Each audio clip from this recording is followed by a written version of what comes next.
بسم اللہ الرحمن الرحیم۔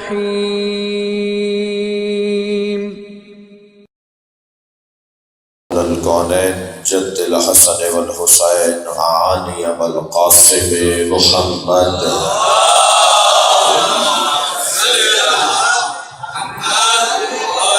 وآلہ الطیبین الطاہرین المعصومین الذین قال اللہ انما یرید اللہ لیذہب عنکم الرجس اہل البیت ویطہرکم تطہیرا۔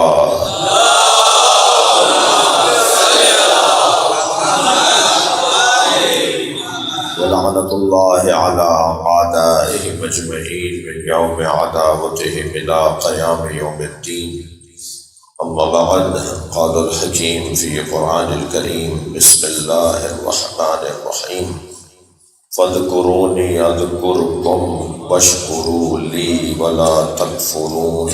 صلوات.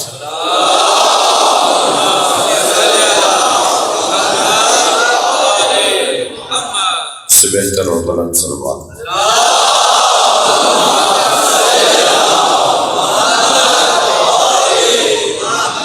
سورہ مبارکہ بقرہ اللہ ایک خاص، ایک منفرد، ایک یادگار اعلان کر رہا ہے۔ فاذکرونی اذکرکم، بس تم میرا ذکر کرو، میں تمہارا ذکر کروں گا۔ کیا شان ہے! صلوات پڑھ لیں ذرا نبی کو۔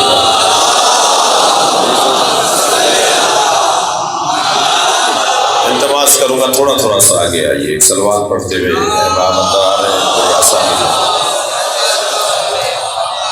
صلوات پڑھتے ہوئے اپنی اپنی جگہ سے تھوڑا سا سکتے ہیں۔ ایک اور صلوات۔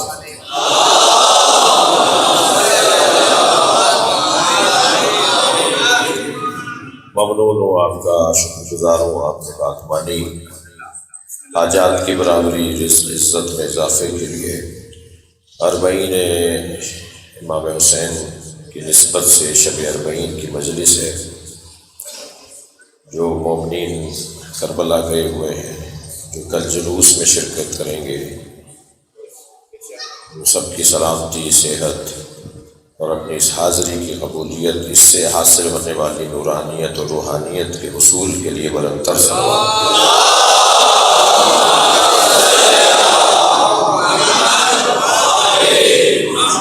فاذکرونی اذکرکم، بس تم میرا ذکر کرو، میں تمہارا ذکر کروں۔ یہ لہجہ بندے کا بندے کے ساتھ نہیں ہے، یہ لہجہ ایک جیسے لوگوں کا نہیں ہے۔ یہ دعوت کسی نبی نے امتی کو نہیں دی ہے،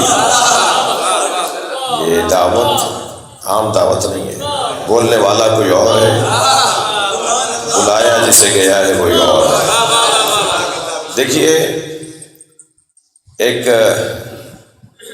اعتبار سے تو یہ بہت بڑی بیماری ہے، جسے اسٹیٹس کہا جاتا ہے، جسے آج رائج کر دیا گیا ہے۔ چپڑاسی سے لے کے صدر تک ہر شخص اپنی شخصیت کا قائل ہے۔ وہ جو دروازہ کھول بند کر رہا ہے نا ڈائریکٹر صاحب کا، وہ بھی کہتا ہے کہ آج نہیں ملیں گے، کل آئیے۔ ارے بھائی، آج بلایا ہے، لسٹ میں ہمارا نام ہے، کل آئیے، آج نہیں مل سکتے۔ اور پھر ذرا سا تھوڑا سا بات اس کے مزاج کے مطابق جب ہو جائے گی تو ملوا بھی دے گا۔ وہ بھی بتاتا ہے کہ میں بھی کچھ ہوں۔ ہر شخص اپنی حیثیت کو منوانے میں اس وقت ایک دوڑ کی کیفیت میں۔ میں ان بچوں اور جوانوں سے کہوں گا، میری قسمت اچھی ہے کہ جوان اکثریت میں ہے۔ میں ان بچوں اور جوانوں سے کہوں گا، اپنے ذہن کی لغت سے یہ جملہ نکال دو کہ مجھے نہیں جانتے میں کون ہوں۔ اپنے ذہن سے یہ جملہ نکال دو۔ اس جملے نے اتنا معیار گرایا ہے، اتنا پاکستان کے اداروں کو تباہ کیا ہے، اتنا ہمارے ملک کے معیار کو گرایا ہے۔ مجھے نہیں جانتے میں کون ہوں، مجھے نہیں پہچانتے میں کون ہوں۔ آپ سے جب کبھی کوئی کہنا ہے کہ مجھے نہیں جانتے میں کون ہوں، تو سب سے پہلے تو اسے جملہ کہا کریں، تم خود نہیں جانتے کہ تم کون ہو۔ جو خود کو جانتا ہوگا نا کبھی بھی ایسے نہیں بولے گا. یہ ایک اعتبار سے تو بیماری ہے جو اس وقت رائج ہے اور یہ وائرس پھیلتا جا رہا ہے, یہ بیماری پھیلتی جا رہی ہے. اور ایک اعتبار سے جس زاویے سے میں عرض کر رہا ہوں, پروفیسر صاحب ماہرین تعلیم آگے تشریف لائے, آپ سے عرض کر رہا ہوں حضور ایک صلوات اور نبی اور آلہ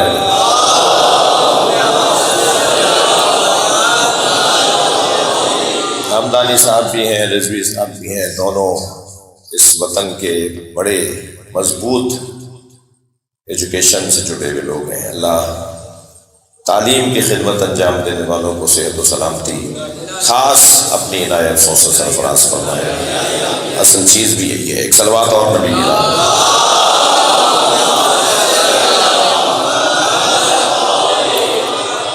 بات کچھ کرنے جا رہا ہوں. ایک زاویے سے تو وہ جو مجھے تنقید کرنی تھی میں نے کر دی, اور کسی اور پر نہیں اپنے اوپر کر رہا ہوں تاکہ یہ سوچ ذہن میں نہیں آئے.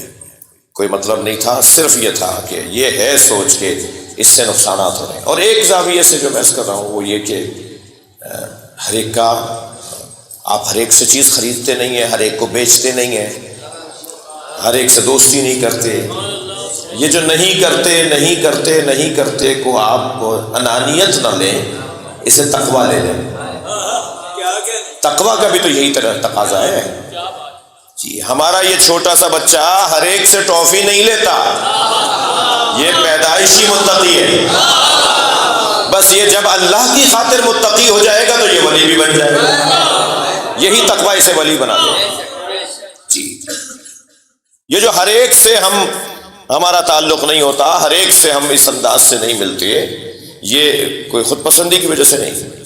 لہذا مکروہ ہے بچوں کو کوئی چیز بیچنا یا بچوں سے کوئی یعنی نابالغ بچوں سے کوئی چیز خریدنا یا بیچنا. دکانداروں سے بات کر رہا ہوں. مکروہات میں سے ہے کہ نابالغ بچے کو کوئی چیز بیچی جائے اور نابالغ بچے سے کوئی چیز خریدی جائے. پاگل دیوانہ جس کی عقل کم ہے اس کو بیچنا خریدنا مکروہ ہے. یہ تو شریعت کا حکم ہے نا, تو ہمیں تو شریعت کا حکم تو بیان ہوگا نا. شریعت کا حکم یہ ہے کہ نابالغ بچہ اور کم عقل سے کوئی چیز خریدو نہیں, بیچو نہیں. اب علتیں کیا کیا ہوں گی, حکمتیں کیا کیا ہوں گی, ہر شخص غور کرے تو ایک نئی حکمت کی طرف رسائی ہوگی. مگر یہ واضح طور پر تو یہ حکمت ہے نا کہ یہ بچے میں پیسے گرا کے چلا جائے گا رستے میں, گھر جا کے اماں کو جو دے گا اماں کہیں گی یہ تو کم لائے ہو, وہ آ کر کہیں گی دکاندار سے کہ تم نے کم دیے. ساری دنیا بچے کی مانے گی, آپ کتنے ہی کہتے رہیں کہ میں نے پورے دیے تھے, تو مانے گا ہی نہیں آپ کی بات. اس لیے اسلام نے دروازہ ہی بند کر دیا, اس سے کہو بیٹا بڑے کو لے کر آؤ. اب وہ کیا ہوتا ہے کہ ظاہر ہے اجلت میں ہے کہ صاحب ایک گاہک آیا ہے, اسی سے جو بچ سکتا ہے بچا لو. ایسے ہی پاگل تو بیچنا اور خریدنے میں بھی یہ اللہ نے کلاس بنائی ہے کہ اس سے نہیں لو, اس سے نہیں بیچو.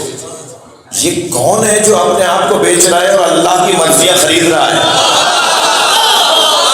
صلوات پڑھیں محمد و آل محمد. کیا معیار ہے اس انسان کا, کتنا بڑا آدمی ہے یہ کہ جس کو اللہ مرضیاں بیچ رہا ہے اور اس سے اس کا نفس خرید رہا ہے, اور وہ بھی میدان میں اتر کے نہیں, سو کر. صلوات پڑھیں محمد و آل محمد.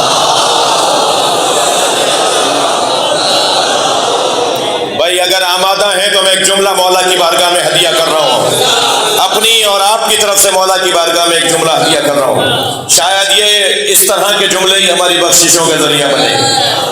علی کی ایک ضربت ثقلین کی عبادت پر غالب, علی کی ایک نیند اللہ کی مرضیوں کے حصول کا ذریعہ.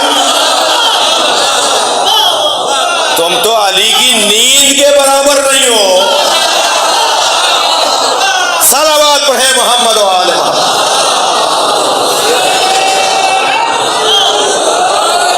بھائی اگر کوئی خفا نہ ہو تو ایک جملہ کہہ دوں.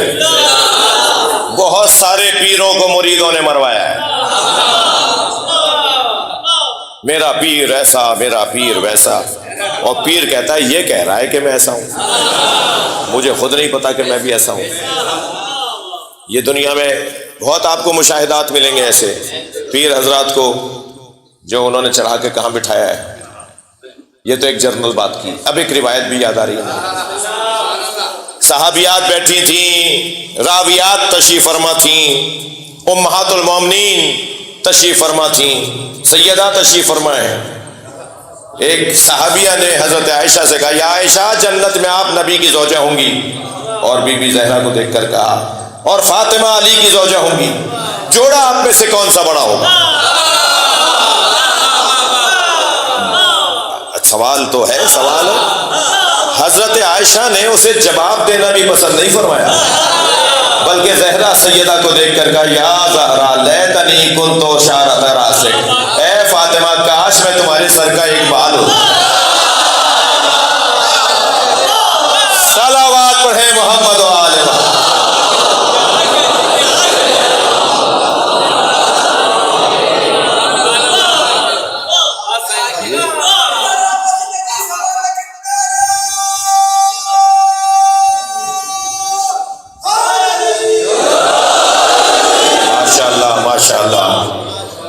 حق ہے اہل بیت کی عظمت اور فضائل کے ابواب کو جب کھولا جائے تو پھر چہروں پر ایسے ہی رونق آئے. جی بات روشن ہے کہ یہ ان ہستیوں کی جب گفتگو ہوتی ہے، بات ہوتی ہے تو اللہ سے ہوتی ہے.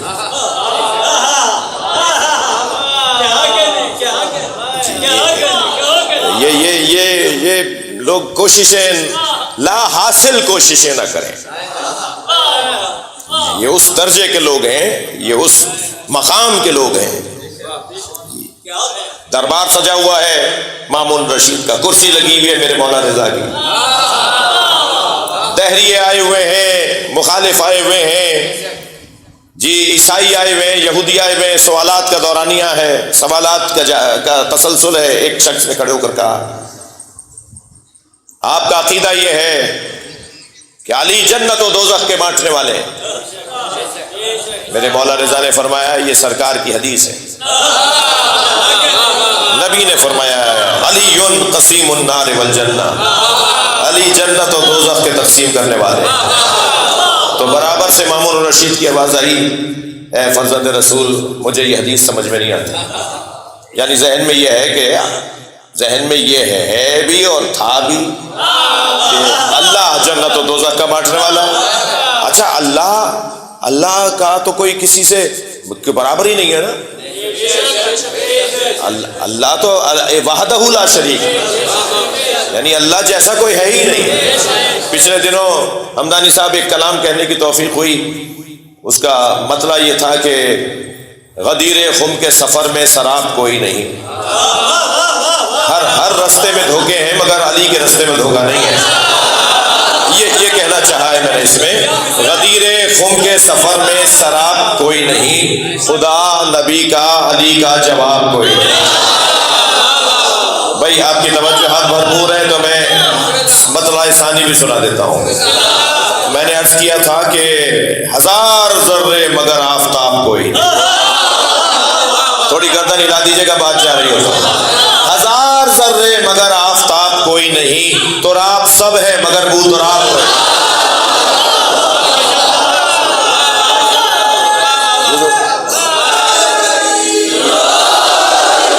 اب وہ ایک شعر جس کی خاطر میں نے 2 مطلب بھی سنا دیا آپ کو، وہ شعر یہ ہے کہ خدا کے بعد نبی اور نبی کے بعد علی. بھائی میرے بچوں جوانوں نصاب تشیع لیتے جاؤ. تشیع کا نصاب یہ ہے کہ ہم اللہ، رسول اللہ اور علی مولا کو برابر تصور نہیں کرتے. جو برابر تصور کرے وہ مشرک ہے. یعنی عرض میں نہیں تصور کرتے، عرض طول میں تصور کرتے. فلسفہ عرض برابر طول اوپر نیچے. ہم عرض میں اللہ رسول اور علی کو نہیں تصور کرتے، طول میں تصور کرتے. خدا کے بعد نبی اور نبی کے بعد علی. دوسرا مصرع سنیے گا، خدا کے بعد نبی اور نبی کے بعد علی. اس ایک بات سے روشن کتاب کوئی نہیں.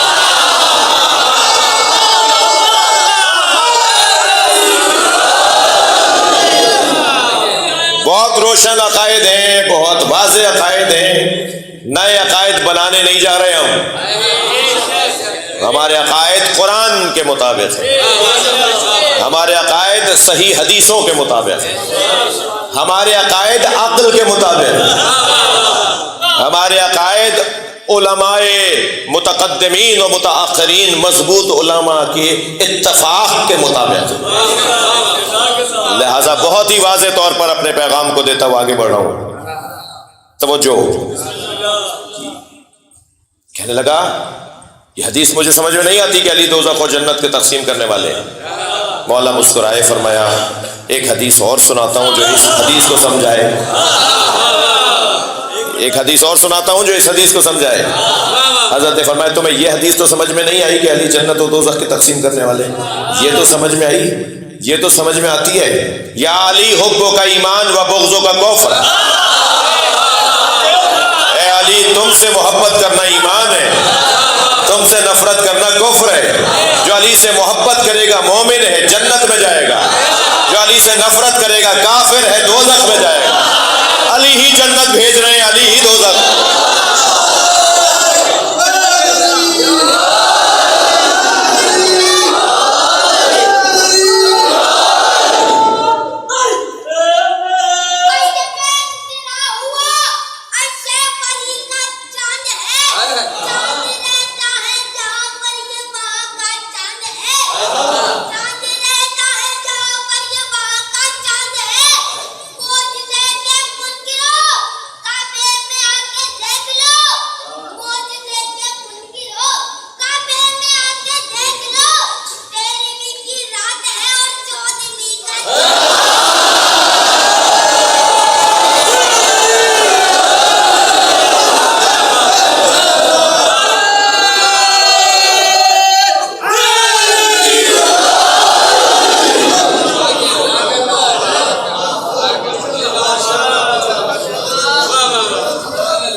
ماشاءاللہ، توجہ کر لی۔ ویسے اس گھرانے کی جوتیاں سیدھی کرنے والے بڑے امیر ہیں، جنہوں نے یہاں گردنیں جھکائی ہیں نا، ان کا سر بہت بلند ہوا۔ یہاں اکڑ کے آنے والے تاریخ میں گم ہو گئے، اور یہاں جھک کے آنے والے سر بلند ہو گئے۔ بڑے واقعات ہیں۔ جب یہ محفل برخاست ہوئی، امام نے فرمایا کہ تمہیں یہ حدیث تو سمجھ میں آتی ہے۔ محفل برخاست ہوئی تو ابا سلط ہروی نے مولا کی جوتیاں سیدھی کی۔ جوتیاں سیدھی کرنا یعنی دنیا کما لینا، آخرت سنوار لینا۔ جوتیاں سیدھی کرتے ہوئے ابا سلط ہروی نے کہا مولا یہی جواب ہے جو آپ نے دیا؟ حضرت نے فرمایا وہ ان کے لیے تھا، تمہارے لیے اور ہے۔ اپنا معیار اونچا کرو تو جواب اور گہرا ہے۔ تو فرمایا مولا کیا جواب ہے میرے لیے، مجھے عطا کیجئے۔ حضرت نے فرمایا میرے جد علی محشر میں کھڑے ہوں گے اور جنت سے کہیں گے یہ میرا ہے، دوزخ سے کہیں گے یہ تیرا ہے۔ علی علی علی قسیم النار والجنہ۔ جی گفتگو یہ ہے، بات یہ ہے کہ اس درجے کی ہستیاں، اچھا یہ میں جب کہہ رہا ہوں اس درجے کی ہستیاں تو جتنا ہم نے سمجھا ہے اتنا ہی بتا دیا۔ تو یہ ہمارے مطابق اس درجے کی ہیں یا اپنے مطابق؟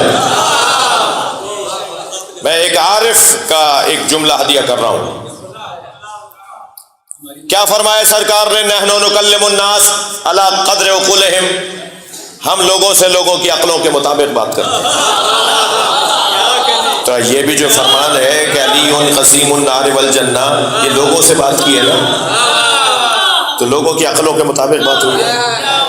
جب یہ لوگوں سے جب بات کرتے ہیں تو ان کی عقلوں کے مطابق بات کرتے ہیں، تو جتنی عقل ہوگی اتنی بات ہوگی۔ جی ہم ان کا کیا معیار ہے ہم کیسے جانیں؟ یہ تو ہمارا معیار ہے جو حدیث میں آیا ہے۔ یہ ہماری سمجھ تھی کہ ہم یہ بات سمجھ سکتے تھے، اس لیے یہ ہم جیسے سمجھ سکتے تھے اس لیے یہ بتا دیا۔ ان کا مقام کیا ہے؟ ایک عارف کا جملہ ہے، وہ کہتے ہیں جب یہ ہم سے بولتے ہیں تو ہماری عقل کے مطابق، اور جب یہ اللہ سے بولتے ہیں تو اپنی مطابق، اپنی عقل کے مطابق۔ اب اگر اہل بیت کا مقام سمجھنا ہے تو دعائیں پڑھو، مناجات دیکھو کہ اہل بیت نے کیا کہا ہے، ان کا معیار، ان کا مقام ان کی معرفت ان کی دعاؤں کے ذریعے سے ظاہر ہوگی. یا من دل علی ذاتہ بذاتہ، اے وہ جو خود اپنی ذات پر دلیل ہے کہ وہ ہے.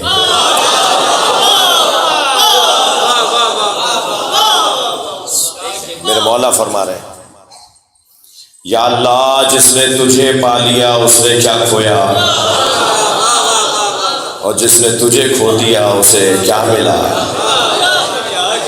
یا اللہ جس نے تیری خاطر لوگوں کو چھوڑا اسے تو بھی ملا، لوگ بھی ملے، اور جس نے لوگوں کی خاطر تجھے چھوڑ دیا نہ اسے لوگ ملے نہ تو ملا.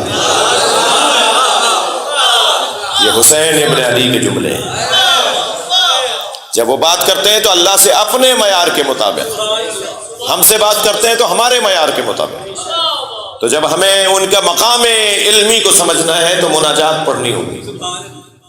کیا بول رہے ہیں اللہ سے، بات کیسے کر رہے ہیں. یا من دل علی ذاتہ بذاتہ، اے وہ جو خود اپنی ذات پر دلیل ہے کہ وہ ہے.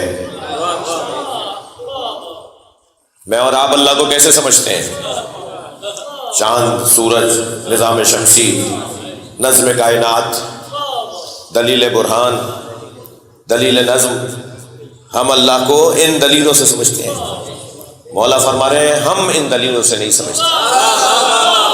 تم سمجھتے ہو کہ سورج وقت پہ نکلتا ہے اور وقت پہ ڈوبتا ہے جس کی وجہ سے کائنات پہ نظم حاکم ہے. تو ہم تو اس وقت بنے تھے جب سورج بھی نہیں تھا. جی زبان حال بیان کر رہا ہوں. چاند نہیں تھا، ہم تو اس وقت بھی تھے.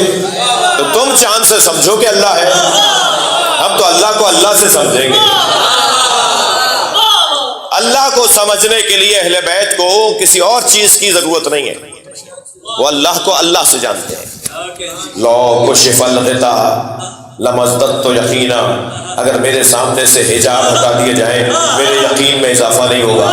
وہ حجاب تمہارے لیے، میرے لیے حجاب ہی نہیں ہے. یہ وہ اپنے معیار کے مطابق بات کر رہے ہیں. بھائی شب اربعین کی مجلس ہے، امام حسین کا کیا مقام ہے اس پر اہل عرفان نے بہت غور کیا اور بہت چیزوں سے خود کو سرفراز کیا. بڑی راز کی اور عرفانی نکات کی طرف متوجہ ہوئے. کیا ماحول تھا، کیا مزاج تھا، کیا کیفیت تھی مولا علی اور امام حسین کے درمیان کہ مولا علی فرماتے ہیں بیٹا بتاؤ تم کون ہو اور میں کون ہوں. مقایسہ ہو رہا ہے دونوں. اچھا دعوت بابا دے رہے ہیں، امام حسین نہیں دیں گے بابا کو. یعنی یہ روایت اگر ملے گی بھی تو یوں ملے گی کہ مولا علی نے فرمایا، مگر یوں نہیں ملے گی کہ امام حسین فرمائے. ادب قربان ہو جس گھرانے پر، یہ اس گھرانے کی بات ہے. بیٹا بتاؤ تمہارے اور میرے درمیان کیا مقایسہ ہے؟ فرمایا بابا انتا افضل منی وانا افخر منکا. بابا آپ مجھ سے افضل ہیں، آپ میرا فخر ہیں، میں آپ سے کیا مقایسہ اپنا کروں گا؟ آپ مجھ سے افضل ہیں، آپ میرا فخر ہیں. مولا حسین نے فرمایا. مولا نے اب اصرار بڑھایا، اصرار بڑھا. حسین بتاؤ تم افضل ہو یا میں؟ سبحان اللہ. اچھا یہ روایات کثرت سے ہیں، یعنی یہ جو جس مضمون میں اس وقت داخل ہوا ہوں یہ بڑا حسین مضمون ہے اور اس مضمون کی روایات ہیں. اور کبھی ایسا بھی ہوا کہ نبی اور علی نے آپس میں ایک دوسرے سے کہا مباحات، جی افتخارات، تفاخر. فرمایا بیٹا نہیں بتاؤ تم افضل ہو یا میں؟ تو اب بابا کہہ رہے ہیں، اصرار سے کہہ رہے ہیں جی مولا بھی ہیں ولی بھی ہیں، خود حسین کے بھی مولا ہیں. تو امام نے فرمایا ہاتھ جدکا کا جدی، میرے نانا کی طرح اپنے نانا لائیے. بھائی تھک رہے ہیں آپ؟ مولا حسین مولا علی صلوات پڑھے ذرا محمد وآلہ. اس روایت کے اختتام پر اس روایت کے اختتام پر آپ کی ایک کیفیت ہوگی. میں نے تو جب یہ روایت مکمل کی نا تو میں روحانی طور پہ رقص نمائی کر رہا تھا. جی مولا فرماتے ہیں بابا بابا ہاتھ جد کا جدی، میرے نانا کی طرح اپنا نانا لائیے. ہاتھ ابی کا ابی، ہاتھ ابی کا ابی، اپنے بابا کی طرح میرے بابا لائیے. ہاتھ اخی کا اخی، ہاتھ اخی کا اخی، اپنے میرے بھائی کی طرح اپنا بھائی لائیے. توجہ ہے؟ جیسے ہی مولا نے فرمایا نا ہاتھ امی کا امک، اپنی میری ماں کی طرح اپنی ماں لائیے. جیسے مولا علی سے امام حسین نے فرمایا جیسے میری ماں ایسی اپنی آپ کی ماں بتائیے، اپنے بابا بتائیے، اپنا بھائی بتائیے. تو مولا کائنات مسکرائے. روایت جو کہتی ہے وہ کہتی ہے کچھ دیر کے لیے توقف فرمایا. امام حسین نے چیلنج کیا ہے میرے نانا کی طرح اپنے نانا، میری ماں کی طرح اپنی والدہ، میرے بابا کی طرح اپنے والد دکھائیے، میرے بھائی کی طرح اپنا بھائی دکھائیے. یہ کہہ کر امام رکے. مولا علی اب جواب دینا چاہتے ہیں، کچھ دیر کا توقف فرمایا. قربان جائے اس جملے پر، فرمایا ہاتھ ابنی کا ابن الحسین، حسین جیسا بیٹا لاؤ. صلوات پڑھے محمد و آل محمد.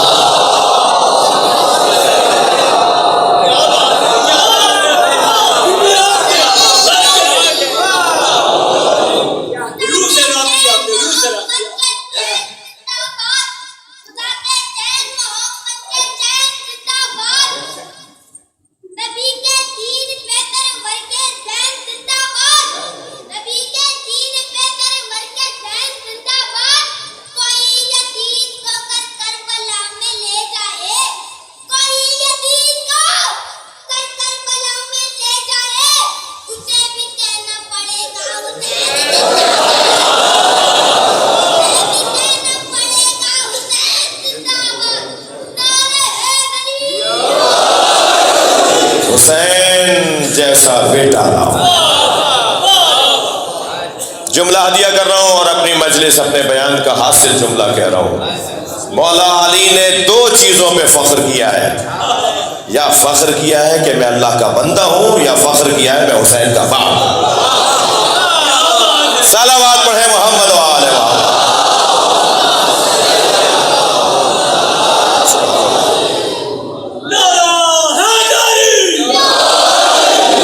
فاذکرونی اذکرکم، تم میرا ذکر کرو میں تمہارا ذکر کروں گا. وہ اللہ جو قرض الحسنہ مانگ رہا ہے نا، کوئی ہے جو مجھے قرض الحسنہ دے؟ میں 10 برابر کر کے لوٹاتا ہوں. تو جب اللہ کو کوئی دے گا تو وہ اپنے مقام کے مطابق دے گا، اور جب اللہ دے گا تو اپنے مطابق. جب بندہ اللہ کا ذکر کرے گا تو اس کی ایک حد ہے، اور جب اللہ بندے کا ذکر کرے گا تو اس کی کیا حد ہے؟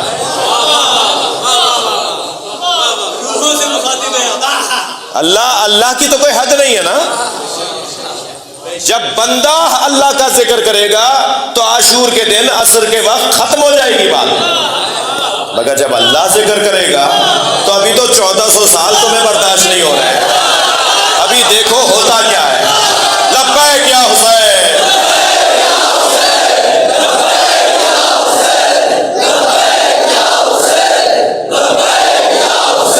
بلند تر صلوات.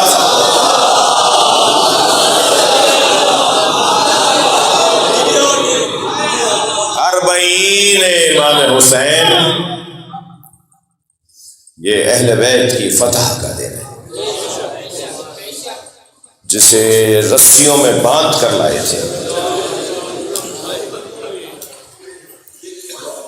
وہ قیامت تک ظلم کو رسیوں میں باندھ کر آئی ہے.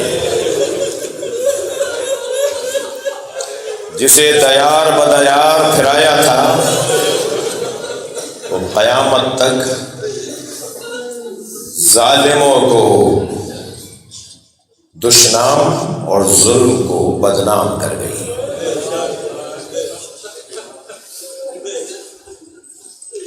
اب ہر مظلوم اس مظلوم کی چھتری کے نیچے آئے گا، اب ہر ظالم بچائے خود کو کہ کب اسے یزید کہا جائے گا۔ یہ فتح ہے کہ جو لائی گئی تو تشہیر کی گئی۔ کوئی کہتا تھا یہ باغی کی بہن ہے، کوئی کہتا تھا کہ علی کی بیٹی زینب ہے۔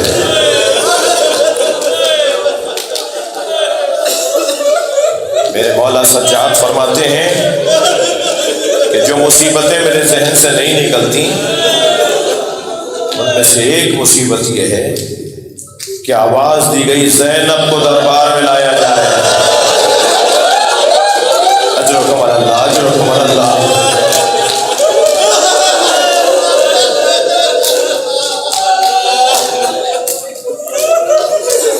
اور جب جناب زینب کو دربار میں لایا گیا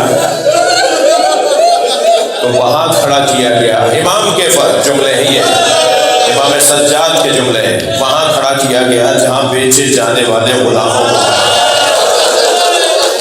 اجرکم اللہ، اجرکم اللہ۔ آپ کی آوازیں بلند ہیں، جب بلند آواز سے گریا ہوتا ہے نا خاص دعائیں ملتی ہیں ائمہ اہل بیت کی طرف سے۔ تکلف کر کے نہیں رویا کریں، اپنی آوازوں کو آزاد کریں گے۔ میرے مولا سجاد فرماتے ہیں ہمیں وہاں کھڑا کیا گیا جہاں بیچے جانے والے غلاموں کو کھڑا کیا۔ اجرکم اللہ، اجرکم اللہ۔ آواز دی گئی شمر کو بلایا جائے، شمر کو بلاؤ۔ شمر انتظار میں تھا کہ کب اسے بلایا جائے گا اور اسے پوچھا جائے گا شمر بتاؤ تم نے کربلا میں کیا کیا۔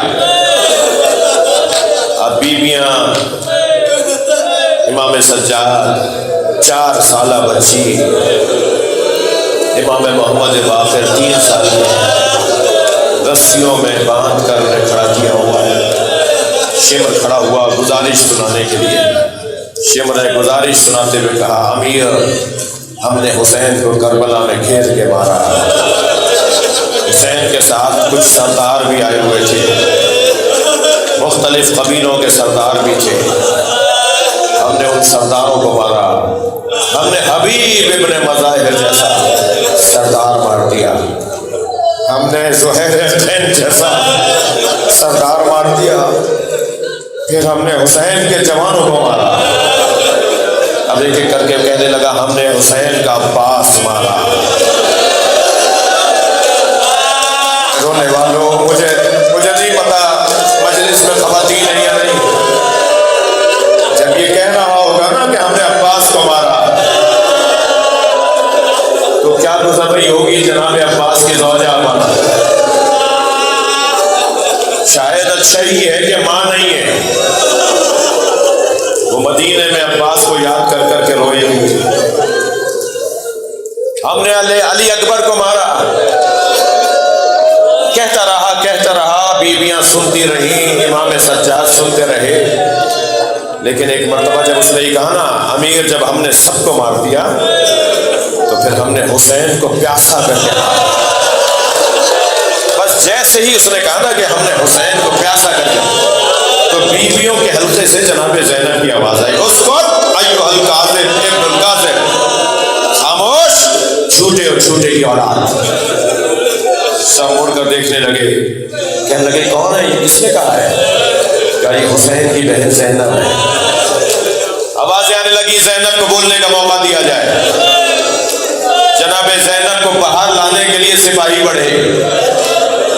جناب فضہ سامنے کھڑی ہو گئی، میں نے اس کی ماں سے وعدہ کیا تھا خبردار زینب میں تمہارے حوالے نہیں کروں۔ ایک تازیہ نہ لگا جناب فضہ کو دربار شام میں، تو بی بی فضہ کی آواز آئی، یزید کے عقب میں کھڑے حبشی غلاموں کو آواز دی، اے حبشیوں تمہاری غیرت کو کیا ہوا ہے؟ تمہارے سامنے تمہارے قبیلے کی عورت پہ ہاتھ اٹھایا جا رہا ہے،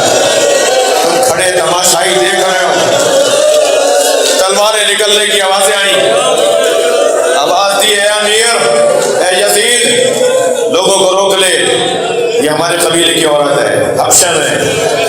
بس جب جناب فضہ کی حفاظت میں کچھ لوگوں نے آواز اٹھائی نا، تو اب اس کے بعد میں کیا پڑھوں؟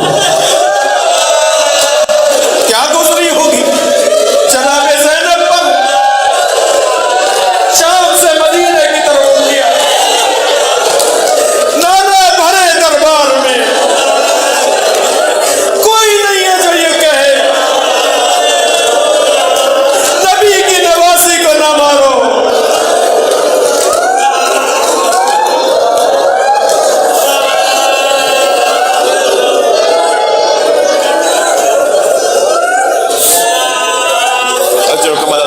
حوصلہ کر کے روئے، حوصلہ کر کے. میں کچھ لوگوں کو دیکھ رہا ہوں ان کا حال غیر ہو رہا ہے. حوصلہ کر کے روئے. اور حق ہے، میں سال بھر مجلسیں پڑھتا ہوں، آپ کا نوکر ہوں، مگر جو گریہ چہلم کی مجلس میں ہوتا ہے نا، مجھے یاد نہیں ہوتا کہ وہ سال بھر اتنا گریہ پھر کبھی ہوتا ہو. میں نے تو میں اس نتیجے پہ پہنچا ہوں کہ چہلم کی مجلسوں میں گریہ اس لیے زیادہ ہوتا ہے کہ یہ پہلی مجلس ہے جس میں زینب کھول کے روئی. یہ پہلی مجلس ہے جس میں بی بی رباب کھول کے روئی ہے. رو رہے ہیں نا، اب ایک جملہ کہوں، مگر ایک رونے والی مر گئی، زندان شام میں دفنا دی گئی. رونے کے لیے اب زندہ نہیں ہے. آواز دی زینب کو بات کرنے کا موقع دیا جائے. زینب وہیں سے بات کرو، کیا کہنا چاہتی ہو؟ جناب زینب نے فرمایا یہ جھوٹ بول رہا ہے. ان آخل حسین لا یترک فی الکوفہ الا وفیہا باکر و باکیہ. یہ جھوٹ بول رہا ہے. میرا پیاسا بھائی، میرا علی اکبر لاشا اٹھانے والا بھائی، میرا بے وطن بھائی، یہ میرے اکیلے بھائی کو نہیں مار سکتے تھے. ان آخر حسین لا یترک فی الکوفہ الا وفیہا باکر و باکیہ. میرے بھائی حسین نے اس حالت میں بھی کوفے میں کوئی گھر نہیں چھوڑا جہاں میت نہ بھیجی. میرے اکیلے بھائی نے اتنے لوگ مارے ہیں، یزیدی سپاہیوں کو اتنا مارا ہے کہ ہر گھر میں جنازہ بھیجا ہے. سب نے کہا شیمر یہ کیا کہہ رہی ہیں؟ ایک لمبی سانس لے کر کہنے لگا سچ کہہ رہی ہیں. حسین جیسا بندہ ہم نے نہیں دیکھا. حسین دلوں پر دل باندھ کر آئے تھے. ہم حسین کا ایک دل توڑتے تھے، دوسرا دل جوان ہوتا تھا. ہم حسین کے ایک عزیز ترین فرد کو مارتے تھے اور ہم سوچتے تھے کہ حسین آدھی آپ پھینک دیں گے، مگر ایک اور دل حسین کا جوان ہو جاتا تھا. ہم نے حسین جیسا ہمت والا نہیں دیکھا. یہ سچ کہہ رہی ہے. یزید مڑا جناب زینب کی طرف کہنے لگا زینب بتاؤ سب سے بڑی مصیبت تم نے کیا دیکھی؟ شاید یہ سوچ رہا ہو، دربار میں بیٹھے ہوئے لوگ یہ سوچ رہے ہوں کہ زینب کہیں گی علی اکبر کا لاشا. شاید یہ سوچ رہے ہوں کہ بی بی فرمائیں گی میرے بھائی حسین کی شہادت. شاید یہ سوچ رہے ہوں کہ بی بی فرمائیں گی میرے بھائی پہ دوڑتے ہوئے گھوڑے. مگر جب یزید نے کہا نا زینب بتاؤ سب سے بڑی مصیبت تم نے کیا دیکھی، تو بی بی نے بابا کے لہجے میں کہا زینب پر سب سے بڑی مصیبت یہ ہے کہ تجھ جیسے سے بات کر رہی ہے. کہاں علی کی بیٹی؟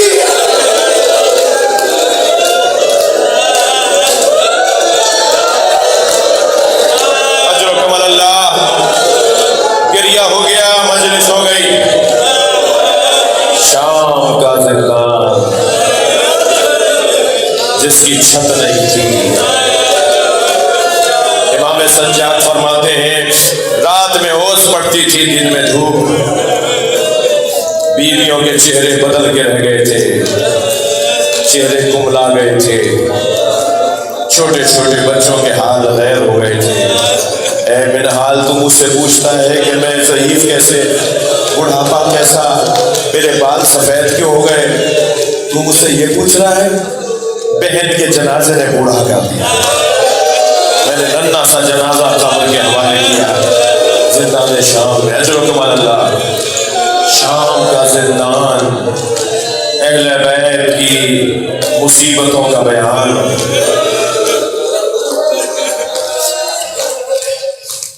دو سبب لکھے ہیں رہائی کے.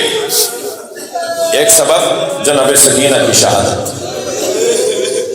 سکینہ خود زندان میں رہ گئی اور اپنی شہادت کے ذریعے خاندان کو آزاد کروا دی. ایک اور سبب لکھا ہے. امام زندان کے دروازے پر خرابہ تھا نا, رسیاں باندھی ہوئی تھیں, زنجیریں ڈالی ہوئی تھیں. امام زندان کے دروازے پر بیٹھے, ایک شکاری ہرن کا شکار کر کے جا رہا ہے. جب وہ سامنے سے گزرا نا تو ہرن لپک کر امام کی طرف آنے لگی اور اپنی بے زبانی میں اس نے کچھ کہا. امام نے ایک مرتبہ چونک کر شکاری کو آواز دی, بھائی میری بات سنو. وہ قریب آیا. امام نے فرمایا اسے آزاد کر دو, اس کے 2 بچے ہیں جو بھوکے ہیں. یہ مجھ سے فریاد کر رہی ہے کہ آپ میری ضمانت لے لیجیے, میں بچوں کو دودھ پلا کے واپس آ جاؤں. وہ کہنے لگا تمہارے تو ہاتھوں میں ہتھکڑیاں ہیں, تم یہ ہرن کی بات کیسے سمجھے ہو؟ امام نے فرمایا ایک دفعہ اعتبار کر لو, اسے چھوڑ دو, یہ جنگل میں جائے گی, اپنے بچوں کو دودھ پلائے گی, واپس آ جائے گی. اس نے مجھ سے وعدہ کیا ہے. کہنے لگا میں نے بڑے تجربے کیے ہیں, ایک اور صحیح. ہرن کی رسی چھوڑ دی, ہرن دوڑتی ہوئی جنگل میں چلی گئی. کچھ دیر کے بعد آئی, پہلے امام کے پیروں کا بوسہ دیا, پھر گردن جھکا کے شکاری کے سامنے کھڑی ہو گئی. ڈال دے میری گردن میں رسی. وہ امام کے پیروں میں آ کے بیٹھ گیا, آپ کون ہیں؟ پہلے اس نے ہرن کو رہا کیا اور پھر کہا آپ کون ہیں؟ امام نے فرمایا میں حجت خدا ہوں, میں ان پر بھی اللہ کی طرف سے امام ہوں. آپ کا نام کیا ہے؟ یہ مسلمان, غیر مسلم تھا, مسلمان ہوا. اور پھر اس نے جا کر گاؤں دیہات شام کے جا کے بتایا تمہیں پتا ہے زندان میں کون ہے؟ تمہیں معلوم ہے کسے اسیر کیا ہوا ہے؟ عیسائیوں کی طرف سے, غیر مسلموں کی طرف سے, مسلمانوں کی طرف سے ایک بغاوت کا ماحول بننے لگا. یزید مجبوراً رہا کر رہا ہے. امام سجاد کو بلا کے کہتا ہے میں آپ کو آزاد کرنا چاہتا ہوں, آپ مدینے چلے جائیے. امام نے آ کے جناب زینب سے کہا, بیوی نے فرمایا مجھے آزادی نہیں چاہیے, میرے 3 مطالبے ہیں, میرے 3 مطالبے پورے کیے جائیں. مطالبہ جو رکھتا ہے وہ جیتتا ہے. زینب نے تاریخ میں ثبت کر دیا کہ جیت کر میں جا رہی ہوں, یزید کو ہرا کر جا رہی ہوں. میرا پہلا مطالبہ یہ ہے ہمارے تبرکات واپس کیے جائیں, ہمارے شہیدوں کے سروں کو ہمیں واپس کیا جائے. وہ جو چادریں لوٹی ہیں واپس کرو, وہ جو زیورات لوٹے ہیں وہ واپس کرو. میرا دوسرا مطالبہ یہ ہے کہ مجھے اسی شام میں گھر چاہیے جہاں میں اپنے بھائی حسین کا ماتم کروں, اجرکم اللہ. فرمایا تیسرا مطالبہ یہ ہے کہ کوئی ایسا شخص ہمارے ہمراہ کیا جائے جو رسموں سے آشنا ہو, ہمیں مدینے پہنچا کے آئے. جب امام سجاد نے یزید سے یہ 3 باتیں کی نا تو کہنے لگا کہ وہ جو پہلی شرط ہے کہ تبرکات واپس کروں, کوئی لوٹ کر کہیں لے گیا, آپ مجھے رقم بتا دیجئے میں پیسے دینے کو تیار ہوں. امام بیٹھے ہوئے تھے, کھڑے ہوئے. امام نے فرمایا تیرے پاس وہ پیسے کہاں ہیں جو اس کرتے کی قیمت ادا کرے جو میری دادی زہرا نے میرے بابا کے لیے سیا تھا. کہا میں آپ کے 2 مطالبات, ایک گھر دیا, 10 دن جناب زینب نے شام میں عزاداری کی, عشرہ کیا ہے پورا. تیسرا مطالبہ بشیر ابن جزلم کو آپ کے ہمراہ کرتے ہیں, اس کا باپ بھی شاعر تھا, اہل بیت کا چاہنے والا تھا, آپ کا مرید تھا. میں اسے تم آپ کے حوالے کروں گا جو آپ کو مدینہ پہنچا کر آئے گا. جب تینوں مطالبات پر بات ہوئی, گھر ملا, بیوی نے عزاداری کی, 10 دن عزاداری ہوئی. ایک دن جب جانے کا وقت قریب آیا نا تو خبر آئی کہ تبرکات واپس آ رہے ہیں. گٹھڑیاں آنا شروع ہوئی. بیوی نے گٹھڑی کھلی, چادریں نظر آئیں. ایک چادر کو غور سے دیکھ کر کہا بھابی ام لیلا, اجرکم اللہ, میں مجلس مکمل کر رہا ہوں, بھابی آپ کی چادر واپس آ گئی. ایک اور چادر کو دیکھ کر کہا بہن ام کلثوم آؤ اپنی چادر لے لو. ایک اور چادر کو دیکھ کر کہا بھابی ام رباب آپ کی چادر بھی آ گئی. عزاداروں, قیامت کا منظر ہے. ایک چھوٹی سی چادر نظر آئی, اٹھائی زینب نے, قبر سکینہ میں پھیلا دی. سکینہ اٹھو, اجرکم اللہ. سر آئے شہداء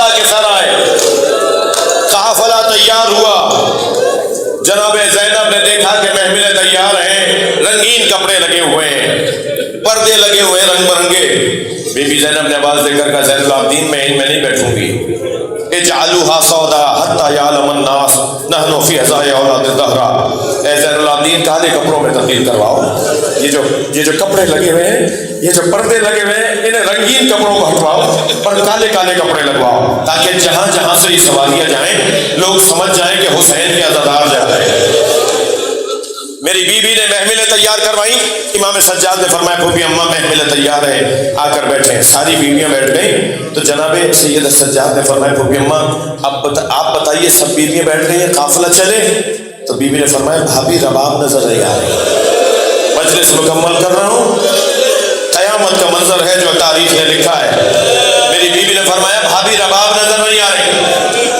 میرے مولا سجاد کی آواز آئی، مجھے پتا ہے میری ماں رباب کہاں ہے، مگر میرے ساتھ آئیے. اب آگے آگے امام سجاد ہے، پیچھے پیچھے بیویاں ہیں.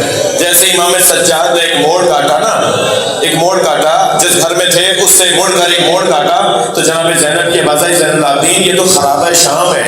کب بھی اماں 2 قدم اور آگے آئیے. اب جو زندان شام میں قدم رکھا تو کیا دیکھا، جیسے کوئی ماں اپنے بچے کو گلے سے لگایا. جناب رباب نے قبر سکینہ کو سینے سے لگایا ہوا ہے اور آہستہ آہستہ کہہ رہی ہے سکینہ اٹھو، قافلہ تیار ہے. تمہیں مدینہ بہت یاد آتا تھا، ہم مدینے جا رہے ہیں. جناب زینب نے کہا بھابھی چلیے، محملیں تیار ہیں. تو کانپتی ہوئی آواز میں بولی زینب میرا مدینے میں کون ہے؟ میرا والی کربلا رہ گیا، میری بچی اکیلی ہے، مجھے سکینہ کے پاس رہنے دو.